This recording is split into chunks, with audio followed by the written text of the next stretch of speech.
In mid-2024, as she grew increasingly critical of the Biden administration and increasingly involved with the Trump campaign, Tulsi Gabbard noticed changes as she went to the airport. She had more screening, federal agents with dogs showing up for her flights. Other federal agents followed her on the plane and reported back on her activity. The facts were alarming. Ms. Gabbard was added on July 23, 2024, just one day after she made statements to Laura Ingraham on Fox News critical of Vice President Kamala Harris, who had just become the presumptive Democratic Party presidential nominee. Rather than using her passport photo as required, TSA officials used her official congressional photo, making clear that they knew exactly who she was. Former Hawaii Congresswoman and presidential candidate Tulsi Gabbard was placed in a surveillance program called Quiet Skies by the Transportation and Security Administration. She was subject to intrusive searches, followed by bomb-sniffing dogs, and trailed by 3 federal air marshals per flight. In mid-2024, as she grew increasingly critical of the Biden administration and increasingly involved with the Trump campaign, Tulsi Gabbard noticed changes as she went to the airport.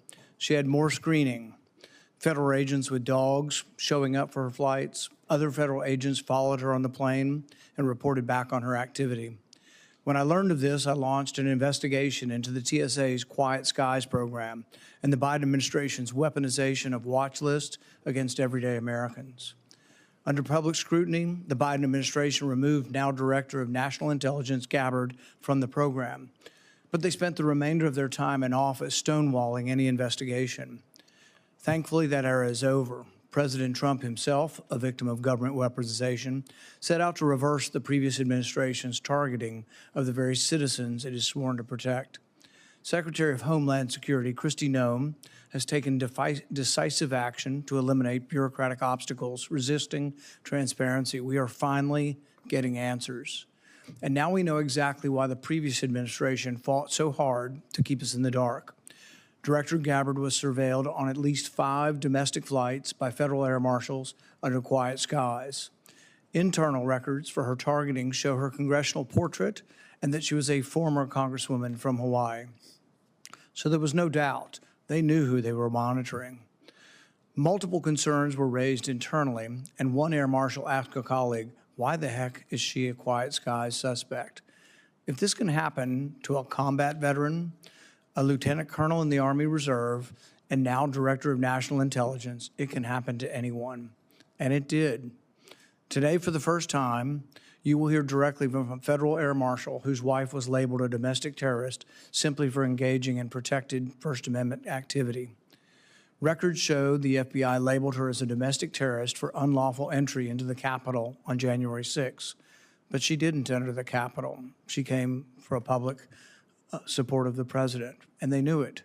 Her phone location data did not put her inside the Capitol. Facial recognition did not identify her inside. She had no criminal record and no history of extremist views.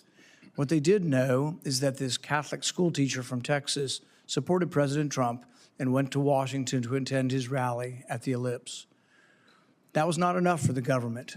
That was not enough to label her a suspected domestic terrorist. For 2 years, her family was surveilled when they flew. This was not an isolated case. It happened to hundreds of Americans. It happened because the TSA used First Amendment protected activity as a predicate for watch listing Americans. That's unconstitutional, of course. First Amendment activity cannot be the sole basis for watch listing someone, but sole basis is an important caveat, and it's an opening the TSA exploited. Today, we will release internal TSA records that reveal how the agency authorized First Amendment activity to be used to justify the surveillance of Americans with no evidence and no recourse. Using broad and vague authorities, TSA deemed hundreds of Americans as threats to national security simply for holding opposing political views. The federal government used its investigative authorities, anonymous tips, and university research institutions to build a flimsy case to put them on the watch list. They didn't just coincidentally watch list hundreds of people who attended the same Trump rally.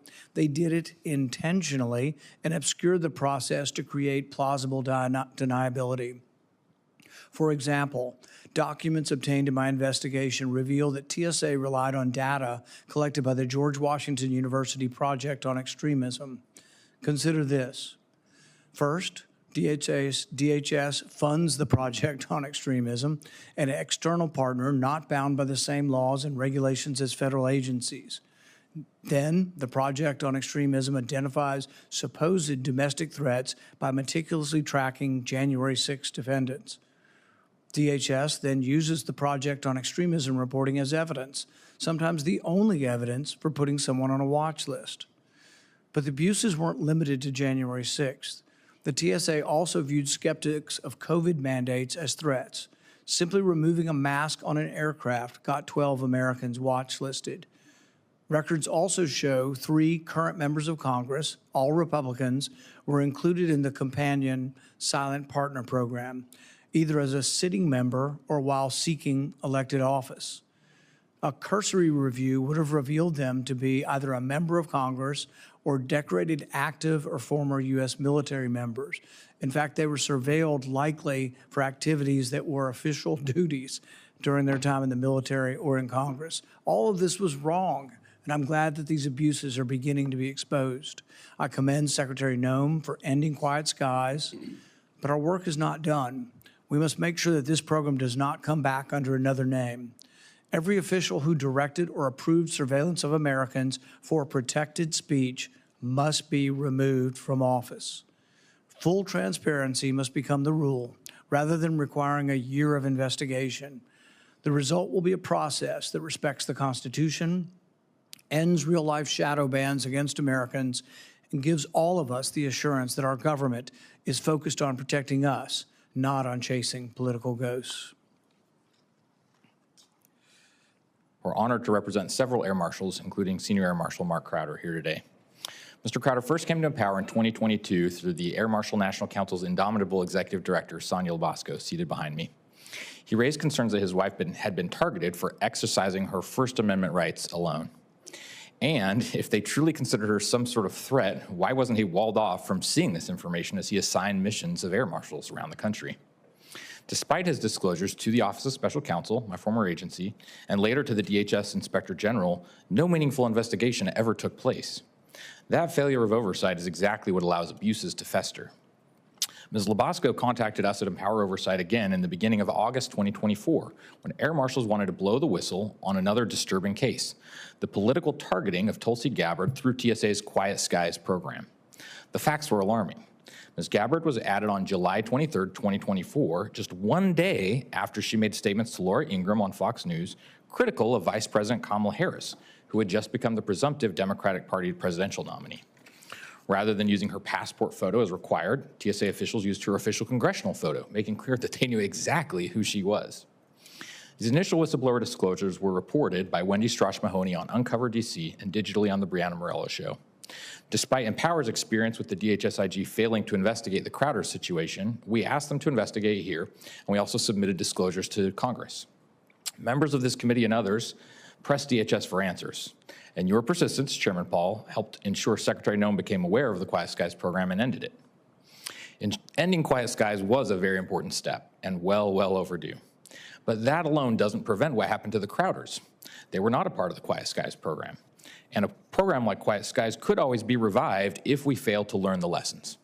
The first lesson is very clear. Civil liberties cannot protect themselves. Independent oversight is essential from bodies like this and others.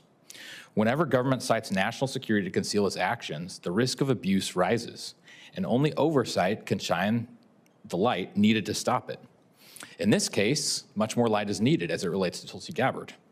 On January 28, 2025, the New York Times published a leak from the government attempting to explain away Ms. Gabbard's placement on Quiet Skies. The article claimed that her placement was related to her attending a conference at the Vatican, supposedly because of another attendee on the watch list. But the article admitted that she attended alongside another former member of Congress, Mick Mulvaney, who invited her. If Ms. Gabbard was truly flagged for that reason, why wasn't Mr. Mulvaney also added to Quiet Skies when he flew back from the conference at the Vatican? The government's story just doesn't add up, and any credible review must answer those questions. Secretary Noem announced their review revealed, quote, the Quiet Skies program was used as a political Rolodex of the Biden administration, end quote. However, she provided few details. Reports indicate that at least one elected official had her husband removed from the Quiet Skies list with a single phone call. These issues demand a full accounting. That's why Empower Oversight recently called on the DHS Inspector General to complete its work and make its report public. Normally, Inspector General reports with private information are kept internal. They have information about personal individuals. However, given Ms. Gabbard's prominence, the allegations of political targeting, and the large amount of selective information the government already leaked, there's a clear public interest here in transparency. DHS IG has released similar reports before when public figures were involved. Accountability cannot be achieved if this is swept under the rug in a private report. In addition, the investigation must look beyond Ms. Gabbard's case. Anyone who abused TSA protocols to target or protect individuals for political reasons must be held accountable. A thorough report is necessary to propose discipline for those who committed misconduct. Finally, another of the most important lessons is that none of this would have come to light without whistleblowers. Of course, it was obvious to Ms. Gabbard that she was subjected to extra screening.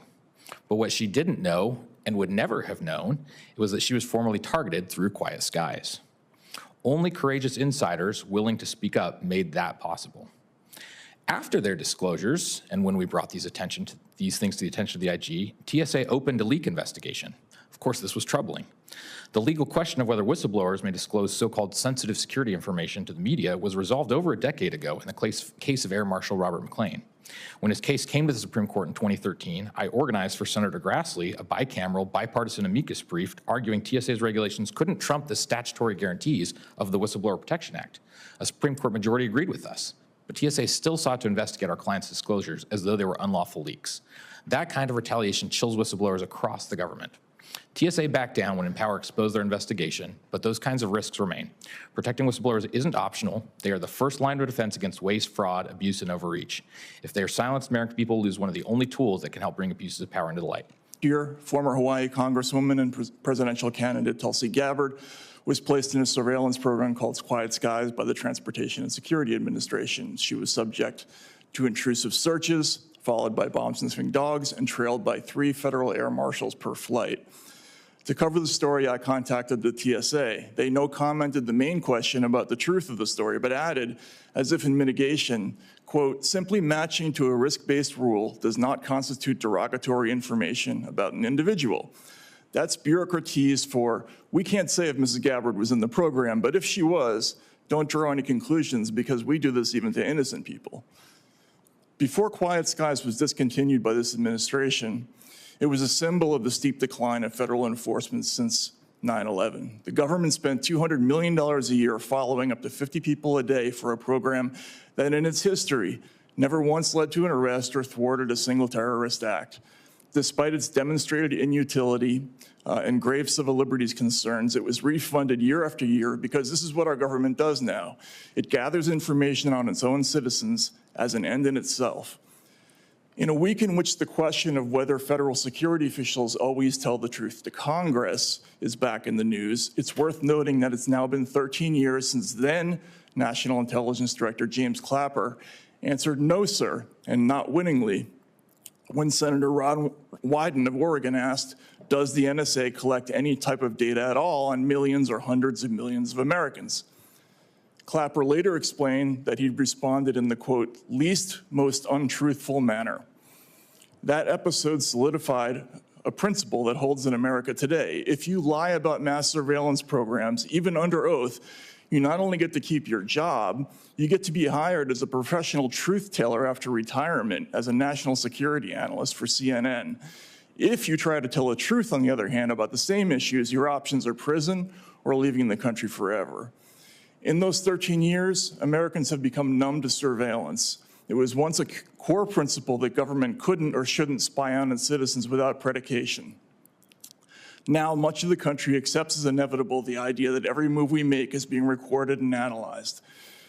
We know emails and phone conversations, at minimum, are being collected passively, and mountains of data we leave behind as our lives move increasingly online, from geolocations of cell phones to GPS tracking to travel, banking, and medical records, are increasingly fodder for an overt or covert acquisition by federal analysts. As Google admitted last week, federal officials partnered with companies not just to monitor speech, but to suppress it on a grand scale.